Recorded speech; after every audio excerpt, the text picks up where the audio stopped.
25 minutes today, so let's do one question, and then if we got a chance, we'll go to the second round. We will start it off. Our leadoff hitter today is Patrick Murphy. Patrick, go ahead. Ryan, scrimmage Saturday. Just coming out of that first scrimmage, what thoughts you have, kind of where you feel like this team is coming out of what I assume was a big Saturday? You know, sometimes it's hard to tell. I think that we're growing. I think we still have work to do.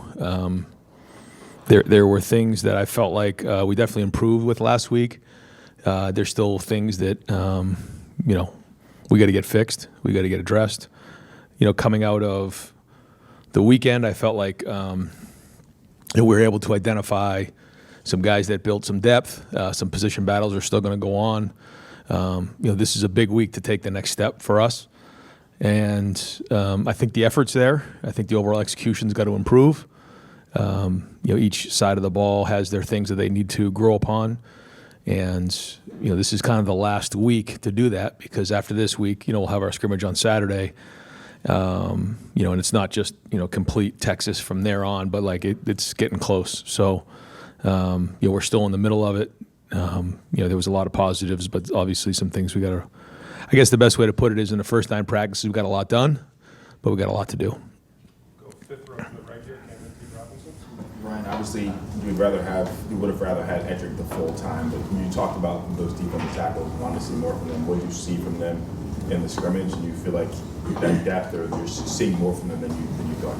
Yeah, Edric's been out there, but he hasn't, hasn't had a full camp. So I'm seeing some other guys step up, which has been great. But that battle is still going on. It's something that Coach Johnson is addressing every single day. They know how important it is to step up, and I think we're finding some guys that we feel like we can win with. The question is, how many guys do we feel like can take on the majority of the load and play at starter level and take on that type of a snap count. So we say it all the time, like, you're either a pro or you're a player. If you're a player, that means you flash, that means you can do some things, but you're inconsistent. A pro does it the same way every single time, and that's the challenge. And we've seen guys flash. We need more consistency. Go front and center, Dave Little. Ryan, in addition to leadership, we've talked about Julian's leadership and having to grow in that respect, and he has. In addition to that, where has he grown the most since last year, or maybe even since the spring? Decision making, command of the huddle, timing, anticipating as opposed to reacting. Just I think overall, just you feel like when somebody has taken a certain amount of reps, you want to see the progression and improvement. I think we're seeing that. And last year there were 5 quarterbacks, so those snaps got spread pretty thin. Now, he and Lincoln are getting a lot of reps, and so they're improving. And that's, again, you talk about a pro or a player. A pro remembers because he's done it before. A player is learning, and I think for him, he's starting to remember more because he's done a good job, of getting mental reps too. Because he's getting those physical reps now. But last year there was so many mental reps where he had to sit in the back and watch Will and Dev. But this year he's getting the physical reps. But because he put those mental reps in on the front end, you're seeing growth, from both guys. Over here to the right, Adam King. Building off of that, how did they look last week? You called it moving week. Did you see any separation from the two guys? There were positives on both ends. There were negatives on both ends. I won't, predict when we'll make this decision, but we're getting more and more information. That we need to make a decision. Where it's at now, we'll let it continue to play out. We'll go back row, Dan Hope. Yeah, you mentioned last week Austin had been taking reps at left tackle. Yeah. A couple of players, you talked to Philip Daniels this past week. Where are things kind of at right now on both sides of that offensive tackle? Yeah, you're seeing, Ethan's playing tackle, moving to guard. Tegra's playing guard, but, he can bump out the tackle as well. Austin, Phil, both playing tackle. Luke is inside, Carson's inside, Josh Padilla's inside, Gabe Van Sickle's inside. You're seeing Ian Moore play tackle. And so the idea of a primary and a secondary, I think, is going to really pay dividends down the road. But it's important as we get closer to this first game for guys to really dig in and get the majority of the snaps at where they're going to play. So, we're seeing Austin, take a lot of snaps at left tackle, and we're seeing Phil take a lot of snaps at right tackle. And Ethan is swinging and doing a good job. So, we'll see. Again, by this week, we'll have more and more snaps, more and more information, and go from there. Do you feel like Phillips kind of pushed ahead of Ethan at this point? We'll see this week. We'll see. Yeah, there's enough on film to lead us to believe that we can win with both guys. Who ends up starting, we'll see. Over here to the right, Dave Holmes. Oh, I didn't have my hand up, but I'll ask a question. Sure. So Ryan, as far as things, you mentioned that next week is you kind of last week before game week. What are the things that you have to settle up before you get into actual game prep mode? Well, I think what you're trying to do is you're trying to figure out what your identity is, but you're also you don't call it a laboratory. There's probably like 15 to 20% laboratory of like, all right, can we do this? Are we able to look at some different things? Yeah, we have a little bit of time to do that, but we also want to know what our identity is. We also get to get back to fundamentals because we know how important that's going to be in the first game. And so, by the time we get to next week, we're still working on fundamentals. We're still going good on good, but we're starting to really, dive into game plan stuff 2 weeks out. So it's also good to install things that you're going to need down the road that you may not need in the first week.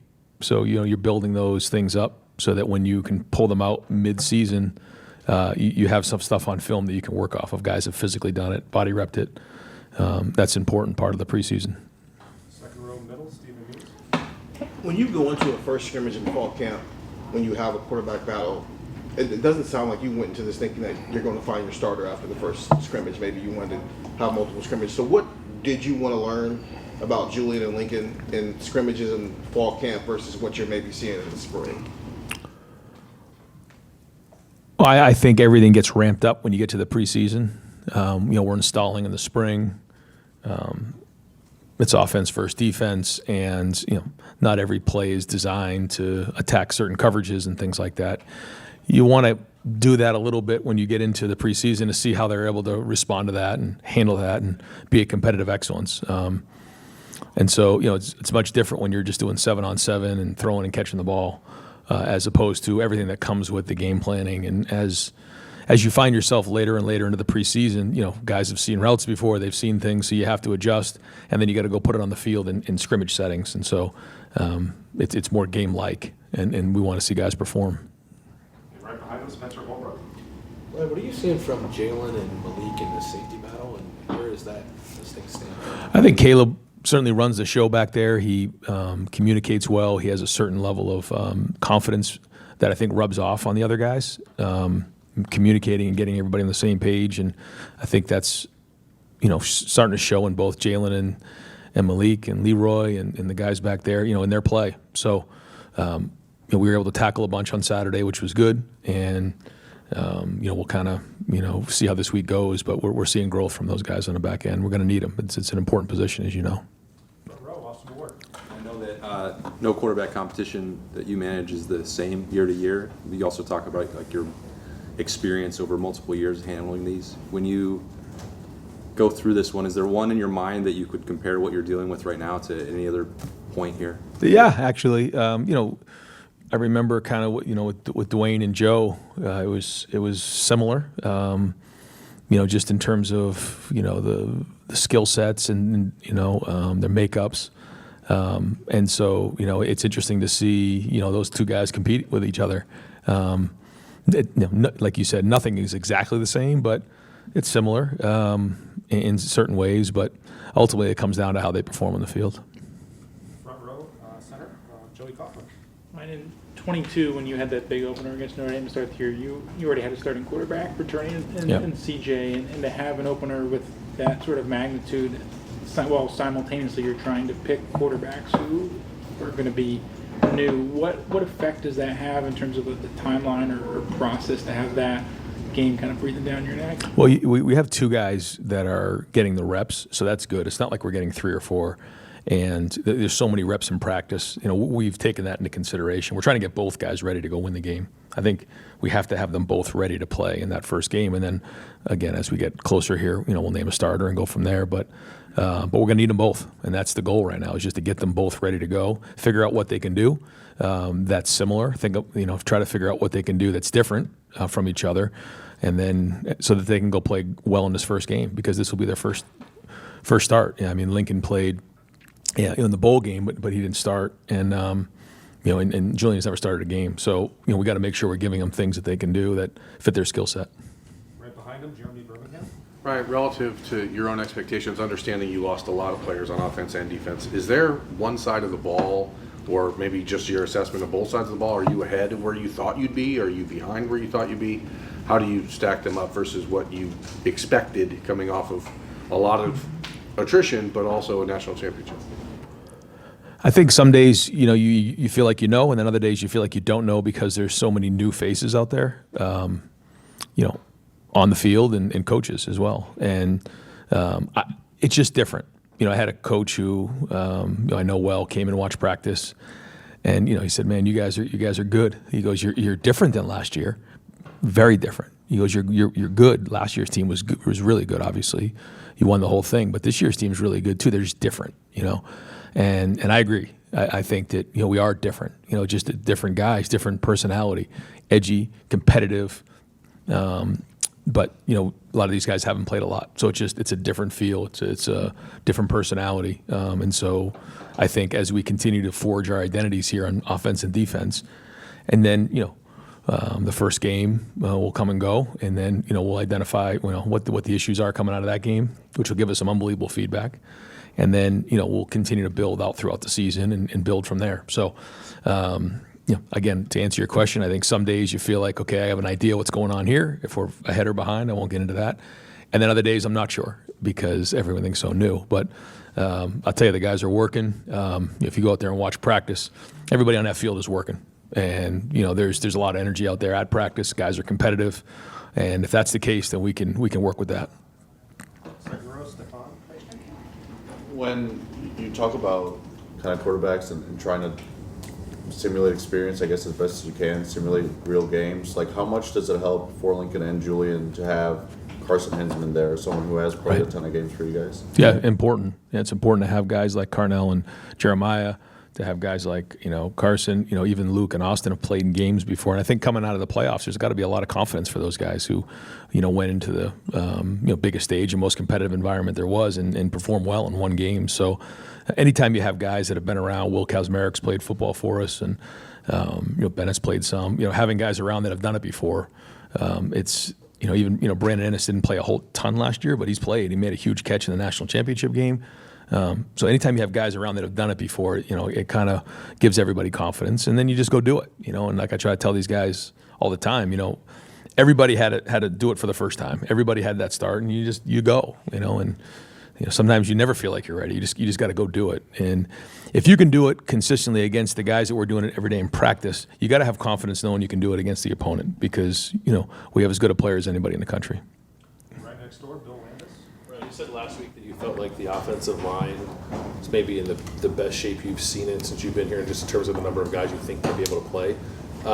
Did you feel that way coming out of spring, or when did that realization start to hit you, and what are some of the markers of that, I guess, that make you feel that? Well, I think you need guys like Gabe, you need guys like Ian to really step up into that, that role of being able to play in games. And so, we are deep. The most important thing is that the 5 starting guys are executing at a high level and doing their job, But I do think the depth is strong, which is great. It's great for competition. But the guys who are the starters have to perform. And I think that's another thing that we've challenged this team with, is the starters and, the leaders.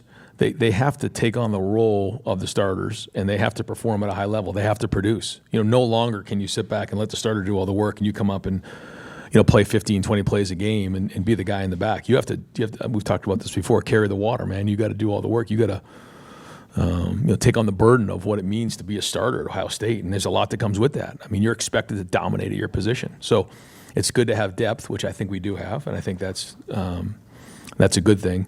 The question is, like, how well are we going to perform, and how much are we going to dominate?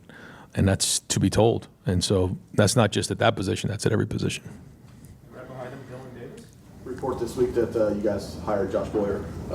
I guess just what went into that process? How much did Matt push for that, and will his role kind of be like Matt being up in the box, or Josh being up in the box? Sorry, kind of being into Matt, kind of like the admin. You know, we haven't really got into exactly what game day will be like, but actually, so Josh came in here in the spring. I knew Josh.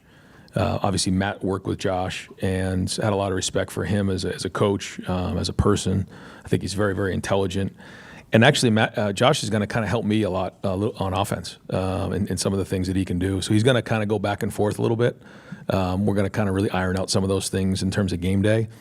But having somebody with his background can really help me on offense and identifying, what's going on the other side of the ball, with different structures. But he's also going to help Matt as well. Just a veteran guy that has a tremendous amount of experience, really intelligent, and I think he fits our culture. So, fortunate that we can add him this late. Such a quality guy. Center, Tony Verdeman. Ryan, back to the secondary. Last year we saw Jermaine eventually work himself into the rotation. Do you see what would it take? Are you seeing the possibilities of rotation at a safety or a corner this year? Well, just to talk about Jermaine, I just see so much growth in Jermaine in terms of maturity. He's very emotional player, but he's learned to keep those emotions in check. And now he's playing with emotion. He's not letting it play with him. And he's getting more and more mature and more experienced every day. And he's become a great teammate. He builds up guys around him. If he sees something, he calls it out. I got a lot of respect for the way that he does that. He doesn't just let it go. And so, he's become one of our leaders, maybe a little bit unexpectedly, but he leads with his heart. He loves his teammates. He loves Ohio State. He loves the state of Ohio. And, he's fun to be around every day.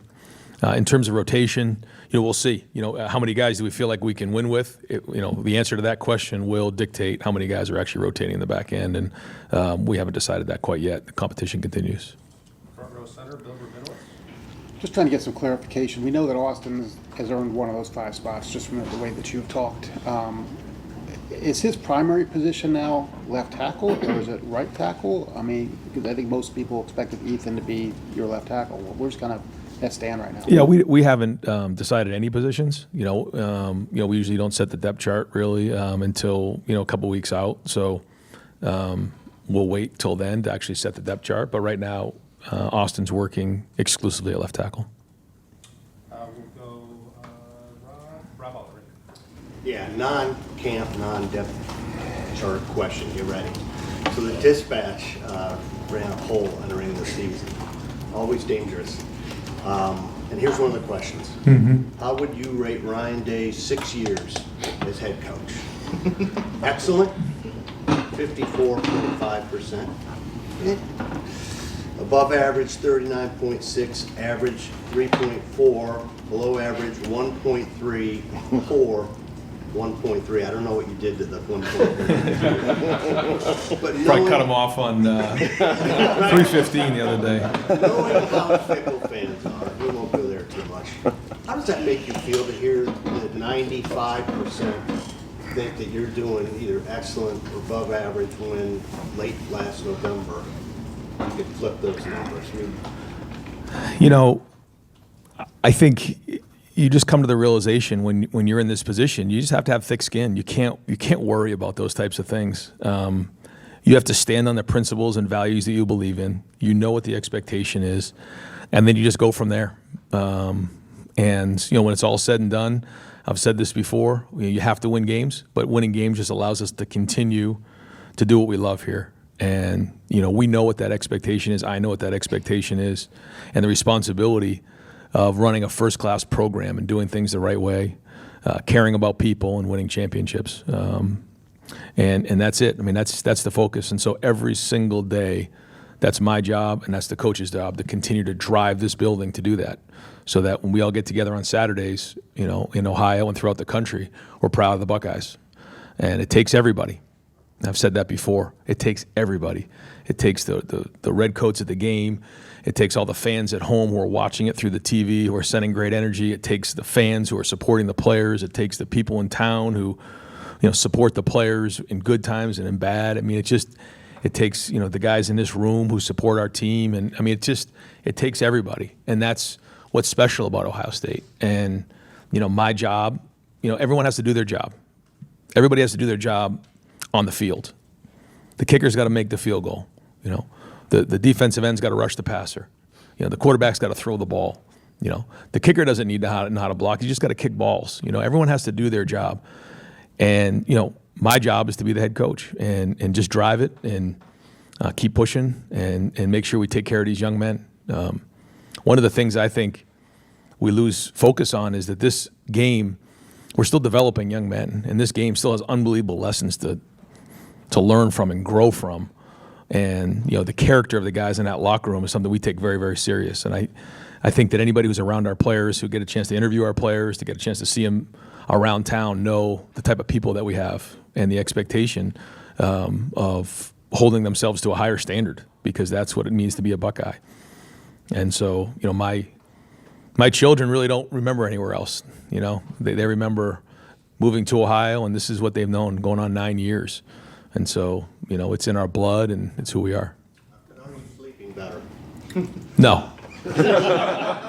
No. If we didn't open up with Texas, maybe. But you want to take a deep breath. I mean, the first game is a monster right out of the gate. And, I'll just say this, we're excited about playing in that game. I know Buckeye Nation is fired up. It is going to be an unbelievable atmosphere. And I'm not going to get into it now because we're just under 3 weeks away. But we need the shoe rocking, just like it was for the Indiana game, just the way it was for the Penn State game. A couple years ago, they can't get away with the clap. I mean, we got to bring it to put them on silent cadence. It's got to be the loudest it's ever been, and what an unbelievable atmosphere it's going to be. And so, we remind our players that this game is here. You can't all of a sudden just get fired up the week of the game. We're playing that game right now, every single moment. And so, even while I'm here, I got to get back and watch film because we got work to do. Time for two more quick ones. Steve Hellwagen and then Doug Memories. Yeah, Coach, we didn't get to attend Saturday. If I could just ask, were there 2 to 3 guys each side of the ball who you were happy with how they graded out? And I know you don't want to leave anybody out, right, but just were there anybody who you thought really made a good step on Saturday? We did a champions meeting, so we called some guys out. Some guys graded out champions, other guys didn't. There's a lot that goes into that first scrimmage, and it's hard to make a ton of evaluations out of the scrimmage. And again, like you said, if I said one person, then somebody else is gonna feel slighted. So I try not to do that. I apologize, and I know you're looking for some names right now, but we'll get there. We'll get to the depth chart hopefully here by the end of the week, and have an idea who those guys are that are stepping up and playing well. And we'll wrap it up with Doug Memories. Ryan, I know there's competition at every position all over the field, but just in particular when you have a quarterback competition and what you guys have going on the offensive line, and not that anyone's won anything, but that Austin has clearly impressed people. Just whether it's quarterback or left tackle, what's it like when you really see a guy make a move? Or for a coaching staff in the process to watch somebody really seize their moment or start stacking days, and how do you evaluate that? Well, you look at trends. I feel like football is a game of trends. You're never going to know 100% of what it is. It's like game planning. You don't know what's going to happen, but you got to play the trends. You got to play the numbers and then adjust from there. When you watch somebody in the off season go through, the weight room with Mick, the guy's seen it all. I mean, you talk about the best in a business. It's not close. Mick Marotti is the best in a business at building leadership, at building toughness, accountability, all those things. And when he stamps them, when he's an Iron Buckeye, you got a chance. I mean, Jeremiah Smith was the first freshman, I think, ever to be an Iron Buckeye. He was one. What happened, right? Austin Saraville becomes an Iron Buckeye. Look what's happening. So for us, the backbone of our program is what happens in the offseason in that weight room. That is our chopping wood and carrying water in the weight room. And so when you start to see that happen, you can almost predict what's going to come next. Have there been guys who have done really well, been gold and Iron Buckeyes that haven't played a lot? Yeah, but not many. Those are usually the guys that find a way to get on that field. And so, I say it all the time, if you want to be successful here at Ohio State, grab onto Mick and be an Iron Buckeye and be a gold guy. And so I think we had just over 40% of our team gold, which is not easy to do. I think last year we were right around 43. I think this year we're right there too, and that's a good sign. So, you're starting to see some of those guys separate who put all that work in the offseason. Thanks, guys. Yep.